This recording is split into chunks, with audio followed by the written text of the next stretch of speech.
हुजूर ने फरमाया तेरी नमाज नहीं हुई, दोबारा पढ़।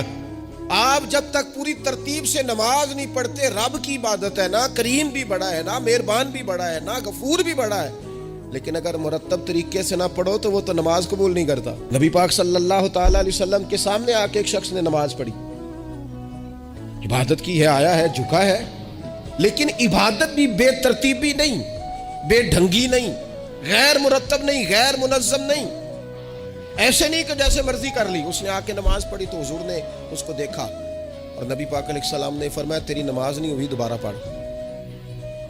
उसने दोबारा पढ़ी। यहाँ तो लोग नाराज हो जाते हैं। एक दफ़ा तालिब इल्मी की बात है, मैं एक जगह नमाज के लिए वुज़ू कर रहा था तो एक साहब ने वुज़ू किया, बड़ी जल्दी में आए और जल्दी में वुज़ू किया तो उनका एक टखना खुश्क रह गया।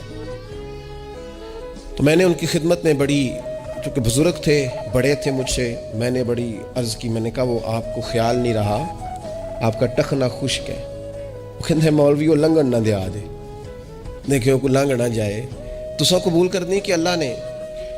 मैंने उनसे कहा आप क्या काम करते हैं? कहने लगा मैं कपड़ा बेचता हूँ। तो मैंने कहा अगर आपका 1000 रुपये वाला गज़ कपड़ा हो तो कोई शख्स के कोई अर्ज नहीं, चल मेहरबानी कर 300 का दे देते हो? कहने लगा नहीं जी, तरतीब से ही बात चलेगी। तो मैंने कहा ये भी ज़रा तरतीब से ही चलेगी। अल्लाह ने कहा है कि इस तरह करके पढ़ो तो फिर मैं कबूल करूँगा। तो अगर वो रास्ता ही आपने इख्तियार नहीं किया, नबी पाक अलैहिस्सलाम के सामने उसने नमाज पढ़ी, हुजूर के सामने। नबी पाक रहमतल लिल आलमीन है ना, हुजूर से ज़्यादा को प्यार करने वाला तो नहीं ना। नबी पाक ने तो नहीं फरमाया चल मेरे सामने पढ़ी या तेरी कबूल ही कबूल है। हुजूर ने फरमाया तेरी नमाज नहीं हुई, दोबारा पढ़। उसने दोबारा पढ़ी।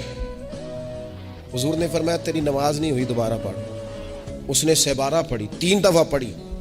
फिर हुजूर की बारगाह में आया तो नबी पाक अलैहिस्सलाम ने फरमाया जब तू रुकू करे तो सही करके रुकू कर, जब तू सजदा करे तो सही करके सजदा कर, और जब तू क़याम में खड़ा हो तो एक मुनज़्ज़म तरीके से खड़ा हो।